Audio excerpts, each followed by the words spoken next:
Hi, I'm Darrel Tank.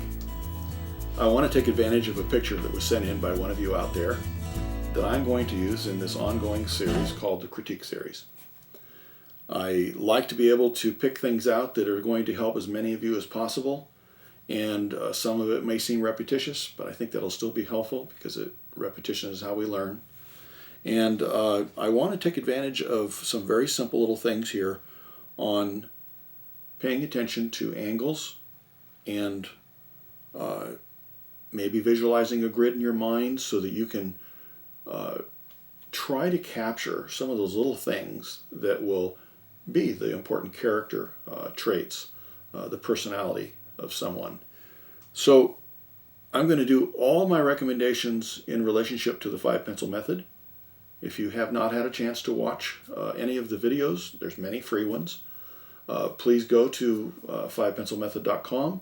Take advantage of those so that you can learn the whole basic fundamentals of the technique and know what I'm talking about when I have a demonstration like this.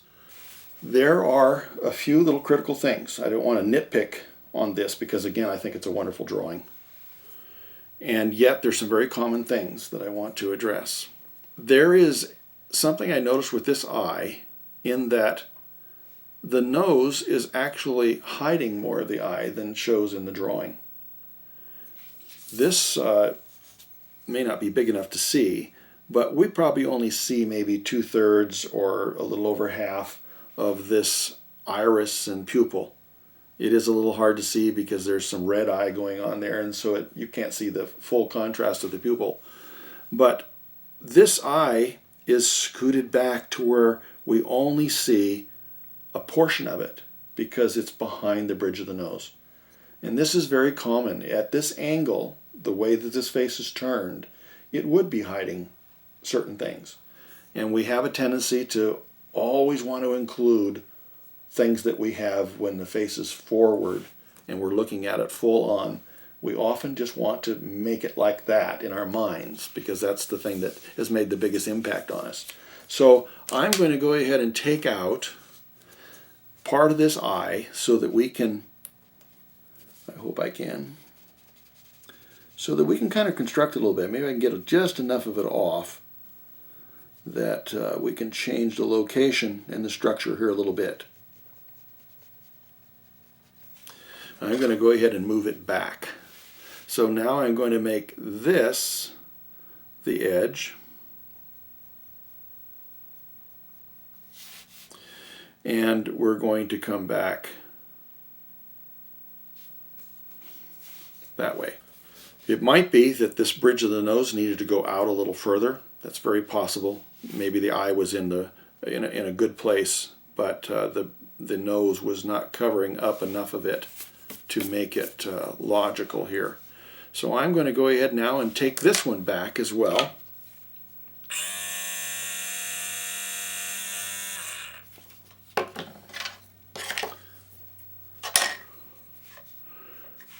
Looking at my angles, I can duplicate some of these angles that are going to set the tone for me. You see this angle that I'm looking at here? I hope this photograph is big enough. But then I'm also going to want to take a little bit off of here.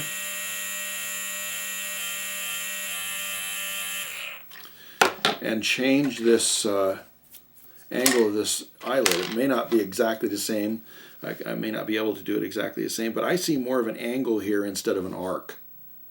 And then this one as well. It isn't very dark, so let's lighten that up just a little bit too. But now I have this angle, and I have this angle. And when I look at this lower lid, instead of coming down like this, it is actually quite a straight, a little bit diagonal here, but quite a straight. In fact, it actually curves the other way. So I want to go ahead and make sure that I'm taking that into consideration as well. And one of the things that I watch for to it gives me a nice indicator is I look for the space, the amount of white I can see in the eye. Sometimes it's a little difficult because it may look like white when it's actually a sparkle, something that is reflective off of there. So as far as perspective goes, this is something that I think is going to be a big advantage because, again, the nose would be blocking that, and the way his face is turned, we want to know that we can't see something because it goes around the other side. So then look at the eyebrows here. Look at this strong angle here. And also the eyebrows are quite a bit. This guy has some pretty bushy eyebrows. But some of the things that might be very characteristic of him. If I try to get too generic and I just do it the way I think it should be done, sometimes you'll miss some important individual character trait of the person.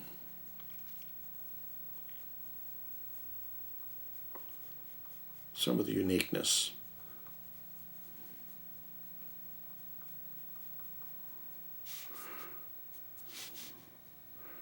I think I'm going to cut this back in here just a little bit. Now over here, this is something else that I want to take a look at because this sideburn comes down to kind of a point here, a corner, and I see this as a stronger angle. In fact, if I look at this, it kind of goes in an arc right along with the bottom of the earlobe and right into this crease next to the eye. And those are things that aren't always there, but in this case it is, and it gives me a great opportunity to have a little bit of an idea of how this should be constructed. So let's take that corner off.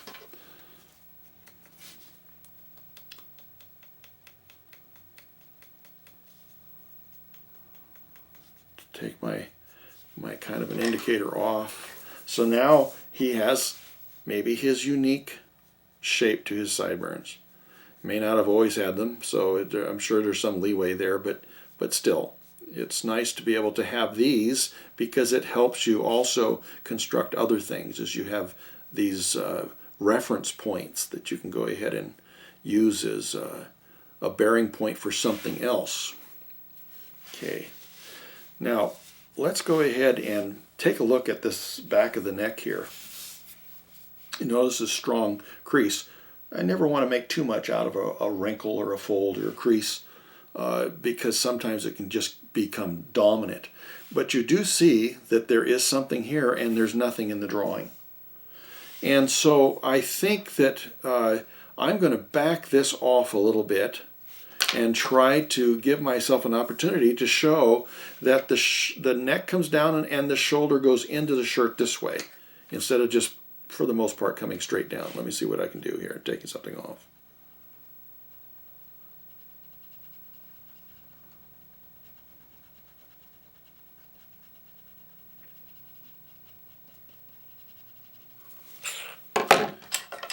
Okay. Now, we can't do everything with these prints, but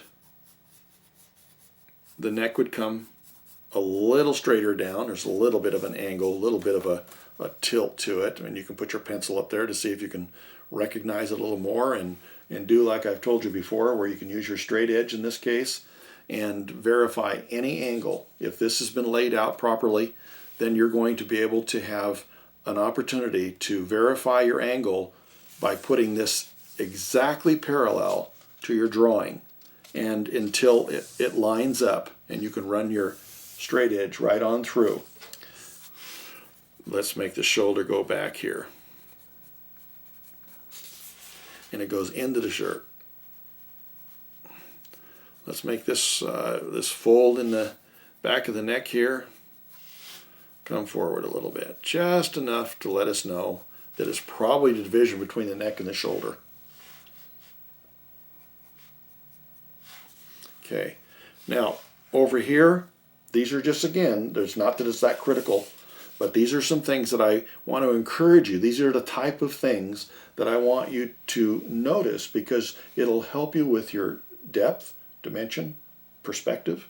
We have perspective more indicated here because of the way his head is turned. But I want to know that this shirt is going around and behind his neck. And I'm going to be able to do that even more so by addressing a couple other things.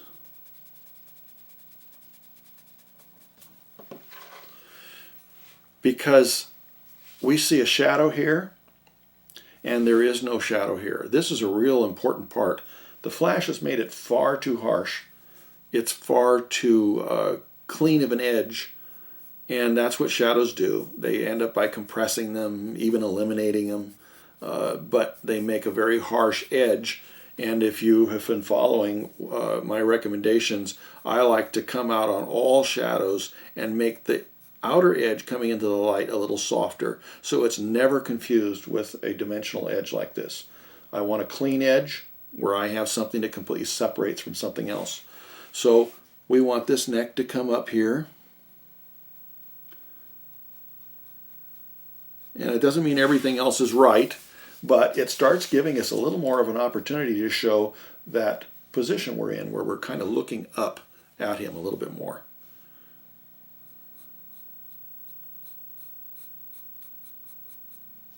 Okay, now I'm going to go past over here because I want to be able to have an opportunity to have this clean edge. The value is going to help me do that and show that the shirt actually comes up here like so. And so I'm going to now take my clean edge and drop my shadow down, and again try to give it a soft entry into the light.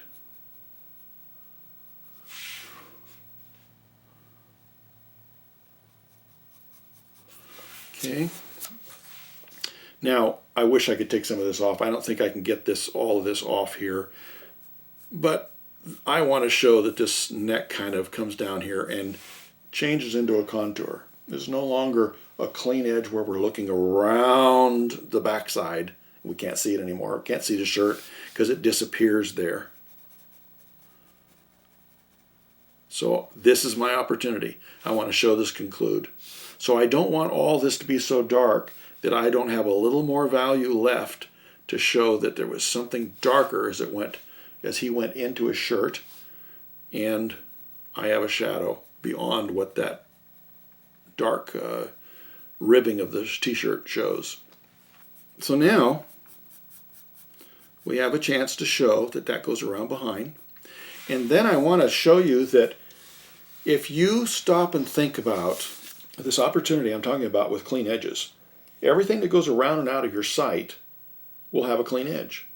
And then we'll have maybe an opportunity for a shadow off of that from coming out from behind something else, and from behind that, and from behind that. So if you think about these things all being shingled and layered, there's no doubt that this is on top of that because I have a clean edge, and I would probably have a little bit of a shadow coming out from underneath of it.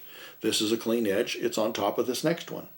This is a clean edge, it's on top of the table. But that's the way I'm going to be able to show the separation. We see that this fold is in front of that, and this fold is in front of that.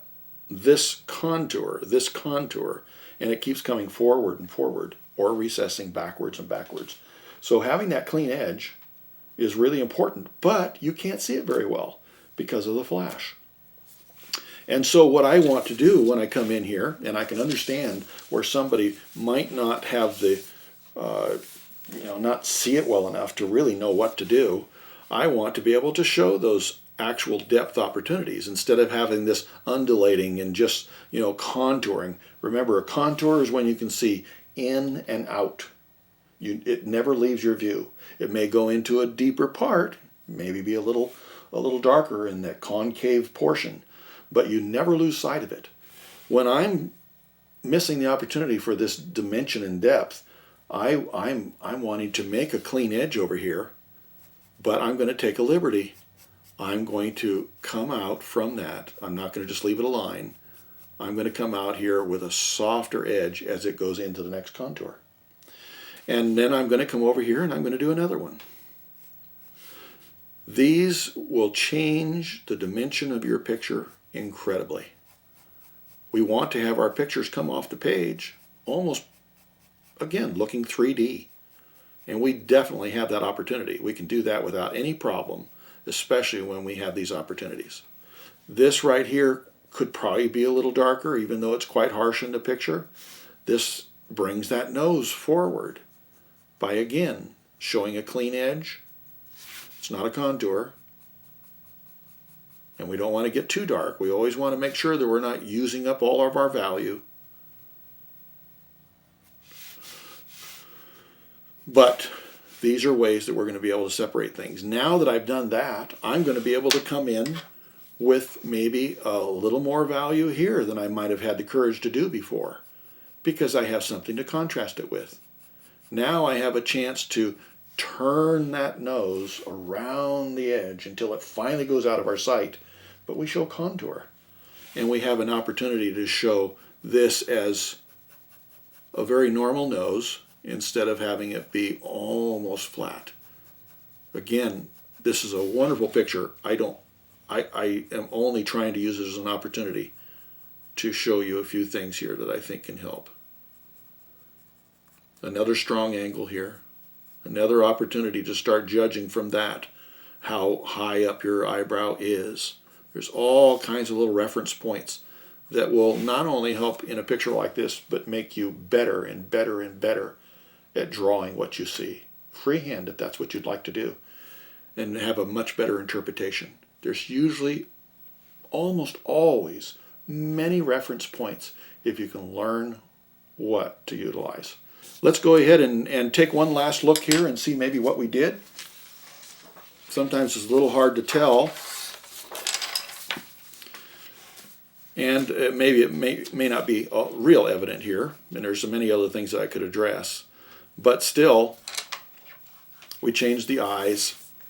We started showing a few little hints about how to gain dimension. We started looking at maybe the construction of his, the way his neck comes out from his body, and how his shoulder goes into the shirt. Gives it a little more dimension that way.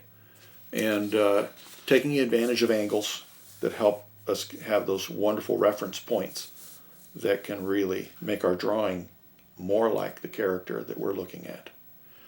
Capturing that individuality of each individual person is just a wonderful thing, instead of having them become generic. So I'm glad I had a chance to show you. Thanks again for sending it in, and see you in the next demo.